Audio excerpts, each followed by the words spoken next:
नमस्कार, मी श्वेता अंकले. तरुण भारतच्या न्यूज बुलेटिन मध्ये आपल्या सर्वांचे स्वागत.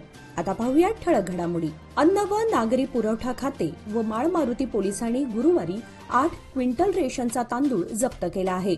टेम्पोतून हा साठा महाराष्ट्राला विक्रीसाठी नेताना ही कारवाई करण्यात आली असून यासंबंधी 2 जणांना ताब्यात घेण्यात आलं आहे. मेहबूब सुबाणी अब्दुल रझाक जमादार, राहणार होळे हसूर, तालुका बैलहोंगल, शांतीनाथ देवेंद्र पाटील, राहणार बसवनकुर्ची अशी त्यांची नावे आहेत. माळ मारुतीचे पोलीस निरीक्षक जे.एम. कालीमिर्ची व त्यांच्या सहकाऱ्यांनी अन्न व नागरी पुरवठा खात्याच्या अधिकाऱ्यांच्या सहकार्याने ही कारवाई केली आहे. माळ मारुती पोलीस पुढील तपास करत आहेत. घरासमोर उभे करण्यात आलेल्या 2 दुचाकींनी पेट घेतली. संती बस्तवाड येथे ही घटना घडली असून या आग दुर्घटनेमध्ये 2 लाख रुपयांहून अधिक नुकसान झालं आहे. यासंबंधी कल्लाप्पा बिर्जे यांनी बेळगाव ग्रामीण पोलीस स्थानकात फिर्याद दिली आहे. घरासमोर नवीन होंडा शाईन उभी करण्यात आली होती. त्याच्या शेजारी आणखी एक जुनी होंडा शाईन होती. शॉर्ट सर्किटने या दोन्ही वाहनांना आग लागल्याचे कल्लाप्पा यांनी फिर्यादीत म्हटलं आहे. बेळगाव ग्रामीण पोलीस स्थानकात या घटनेची नोंद झाली आहे. मंगळवारी मध्यरात्रीनंतर ही घटना घडली.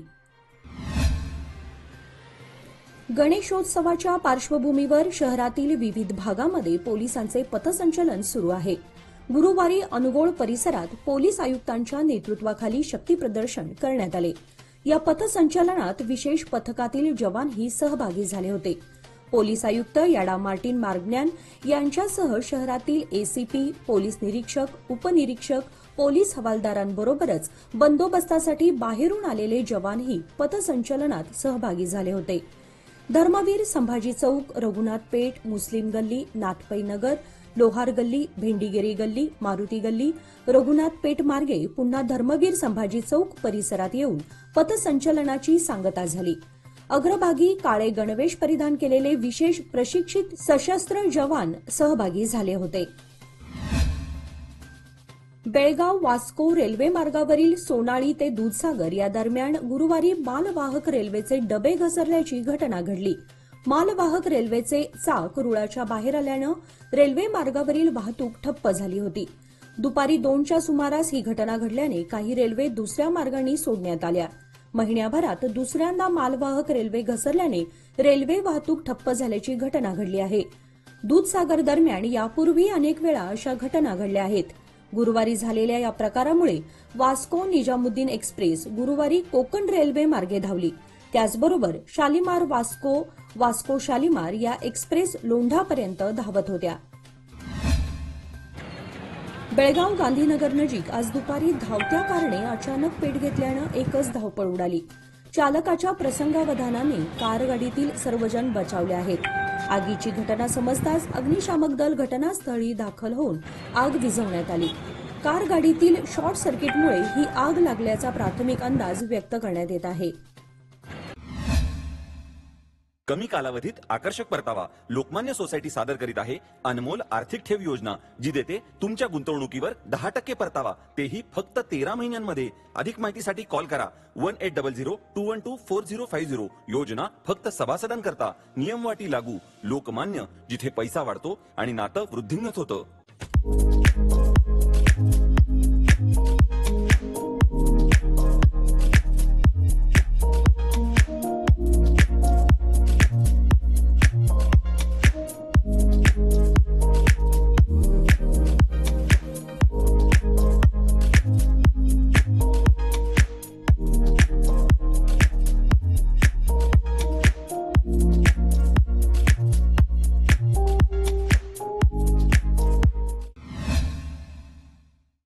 माहिती व जनसंपर्क विभागाचे आयुक्त हेमंत निंबाळकर यांची राज्य गुप्तचर विभागाच्या एडीजीपीपदी नियुक्ती करण्याचा आदेश सरकारने शुक्रवारी जारी केला आहे.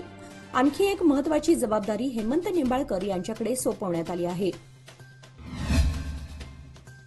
कंगराळी खुर्द गावच्या पंचक्रोशीतून वाहणाऱ्या मार्कंडेय नदीमध्ये व नदीच्या परिसरात केर कचरा तसेच गणेशोत्सव काळामध्ये पूजेचे साहित्य व गणेश विसर्जन दिवशी नदीमध्ये किंवा आजूबाजूच्या परिसरात कोणत्याही प्रकारचे पूजेचे साहित्य म्हणजेच हार, केळीची झाडे, डेकोरेशनचे साहित्य हे सर्व नदीमध्ये न टाकता तिथे उभा करण्यात आलेल्या गाडीमध्ये किंवा ट्रॉलीमध्ये टाकून सहकार्य करावे असे आवाहन कंगराळी खुर्द ग्रामपंचायतीने केले आहे. यावेळी ग्रामपंचायत सदस्य प्रशांत पाटील, महेश धामणेकर, वैजू बेन्नाळकर, राकेश पाटील, विनायक कम्मार व ग्रामपंचायत कर्मचारी आनंद कांबळे, राजू कालकुंद्रीकर, आडव्याप्पा कांबळे आदी उपस्थित होते. गणपती बाप्पा मोरया, पुढल्या वर्षी लवकर या अशी हाक देत बुधवारी 5व्या दिवशी गणरायाला निरोप देण्यात आला. सायंकाळी 6 नंतर बेळगावच्या विसर्जन तलावांवर गणेश भक्तांची गर्दी झाली होती. फटाक्यांची आतषबाजी आणि डीजेच्या तालावर मिरवणुका काढण्यात आल्या. पारंपरिक पद्धतीने 7व्या दिवशी गणेश मूर्तींचे विसर्जन करण्यात आले. शहरातील कपिलेश्वर विसर्जन तलावासोबतच जक्किनहोंड, अनुगोळ, वडगाव, जुने बेळगाव, किल्ला तलाव येथे विसर्जनासाठी गर्दी झाली होती. 1.5 दिवसानंतर 7व्या दिवशी विसर्जन करणाऱ्यांची संख्या अधिक असते. विसर्जन तलावांवर निर्माल्य टाकण्यासाठी स्वतंत्र व्यवस्था करण्यात आली होती. खानापूर येथील जिजाऊ सार्वजनिक गणेशोत्सव मंडळाच्या संस्थापिका माजी आमदार अंजली निंबाळकर यांच्या आमंत्रणास मान देऊन आरोग्यमंत्री दिनेश गुंडूराव यांनी जिजाऊ गणेश मंडळाच्या गणपतीचे दर्शन घेऊन भक्तिभावाने आरती केली. यावेळी गणेश मंडळाच्या वतीने भूषण पाटील यांनी मंत्री दिनेश गुंडूराव यांचे शाल आणि श्रीफळ देऊन सत्कार केला. तसेच जिल्हा पंचायतीचे मुख्य कार्यनिर्वाहक अधिकारी राहुल शिंदे आणि गॅरंटी योजनेचे जिल्हा अध्यक्ष महेश नवलकट्टी यांचाही सत्कार करण्यात आला. यावेळी मंडळाचे आणि काँग्रेसचे कार्यकर्ते उपस्थित होते. सार्वजनिक श्री गणेशोत्सव वायुपुत्र सेना मंडळ नवी गल्ली शहापूर यांच्या वतीने 35 वर्षाचा औचित्य साधून मंडळाच्या वतीने गुरुवार दिनांक 12 सप्टेंबर रोजी गणहोम, सत्यनारायण पूजा आणि सायंकाळी 7 वाजता महाप्रसादाचे आयोजन करण्यात आले होते. या महाप्रसादाचा गणेश भक्तांनी मोठ्या संख्येने लाभ घेतला अशी माहिती नगरसेवक रवी साळुंखे यांनी दिली. उज्ज्वल भविष्याच्या गुंतवणुकीची सुरुवात लोकमान्य सोसायटी सादर करीत आहे. मान्सून ठेव योजना, जी देते तुमच्या गुंतवणुकीवर 10.25% परतावा, तेही फक्त 500 दिवसांमध्ये. अधिक माहितीसाठी कॉल करा 1800-212-4050. योजना फक्त सभासदांकरता. नियमवाटी लागू. लोकमान्य, जिथे पैसा वाढतो आणि नातं वृद्धिंगत होतं. यरमाळ रोड, वडगाव येथील प्रभाग क्रमांक 50 मधील कूपनलिका नादुरुस्त झाली होती. बऱ्याच वर्षांपासून कूपनलिका खराब झाल्यामुळे पाण्याची समस्या गंभीर बनली होती. त्याची दुरुस्ती माजी नगरसेवक मनोहर हलगेकर आणि या परिसरातील नागरिकांनी केली आहे. यामुळे जनतेतून समाधान व्यक्त होत आहे. यावेळी माजी नगरसेवक मनोहर हलगेकर, प्रशांत चव्हाण, पिराजी कंगराळकर, विश्वनाथ पाटील, महेश कंगराळकर, गल्लीतील नागरिक तसेच गणेशोत्सव मंडळाचे कार्यकर्ते उपस्थित होते. गेल्या अनेक वर्षांपासून रुद्राक्ष, फुले यासह विविध पर्यावरणपूरक गोष्टींचा वापर करून गणेश मूर्ती बनवणाऱ्या नानावडी बेळगाव येथील सार्वजनिक गणेशोत्सव मंडळाने यंदाही आगळीवेगळी पर्यावरणपूरक मूर्ती बनवली आहे. या श्रीमूर्तीकडे पाहिल्यास पर्यावरणपूरक गणेश मूर्ती आहे हे प्रथमदर्शनी कळून येत नाही. ही मूर्ती बांबू, काठ्या, रद्दी, धान्यांची पोती, खडू पावडर तसेच डिंक यासारख्या वस्तूंपासून बनवण्यात आली आहे.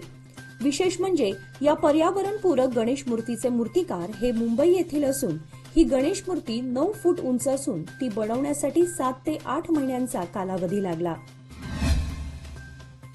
मोठ्या ब्रेकनंतर भारतीय क्रिकेट संघ मैदानावर उतरण्यासाठी सज्ज झाला आहे. भारत आणि बांगलादेश दरम्यान 2 कसोटी सामन्यांची मालिका खेळवली जाणार असून यातला पहिला सामना 19 सप्टेंबरला रंगणार आहे. ही कसोटी मालिका भारतासाठी वर्ल्ड टेस्ट चॅम्पियनशिपच्या दृष्टीने महत्वाची ठरणार आहे. भारतीय क्रिकेट संघ गेल्या 2 वर्ल्ड टेस्ट चॅम्पियनशिपच्या अंतिम फेरीमध्ये खेळला आहे, पण दोन्ही वेळा पराभव पत्करावा लागला. आता पुन्हा एकदा टीम इंडियाला अंतिम फेरीमध्ये धडक मारण्याची संधी आहे. दिल्लीचे मुख्यमंत्री अरविंद केजरीवाल यांना सर्वोच्च न्यायालयाने मोठा दिलासा दिलाय. सर्वोच्च न्यायालयाकडून अरविंद केजरीवाल यांचा जामीन मंजूर करण्यात आलाय. 10 लाख रुपयांच्या दंडासहित अरविंद केजरीवाल यांना जामीन मंजूर करण्यात आलाय. मारुती गल्ली अनगोळ येथील एक युवक गेल्या 8 दिवसांपासून बेपत्ता झाला आहे. यासंबंधी त्याच्या भावाने टिळकवाडी पोलीस स्थानकात फिर्याद दिली असून पोलीस त्याचा शोध घेत आहेत. सादिक सलीम सराफ, वय 41 असं त्याचं नाव आहे. पत्नीशी घटस्फोट घेतल्यानंतर त्याची मानसिक स्थिती बिघडली आहे. सिव्हिल हॉस्पिटलमध्ये त्याच्यावर उपचारही सुरू आहेत. गेल्या बुधवार दिनांक 4 सप्टेंबर रोजी दुपारी 12 पासून तो बेपत्ता झालाय. याचबरोबर आजचे बातमीपत्र इथे संपले. अधिक माहिती आणि ताज्या घडामोडींसाठी पाहत रहा तरुण भारत न्यूज चॅनल. तसेच आमच्या चॅनलला लाईक, शेअर आणि सबस्क्राईब करायला विसरू नका. आणि विश्वासार्ह बातम्यांसाठी दररोज वाचा दैनिक तरुण भारत. धन्यवाद.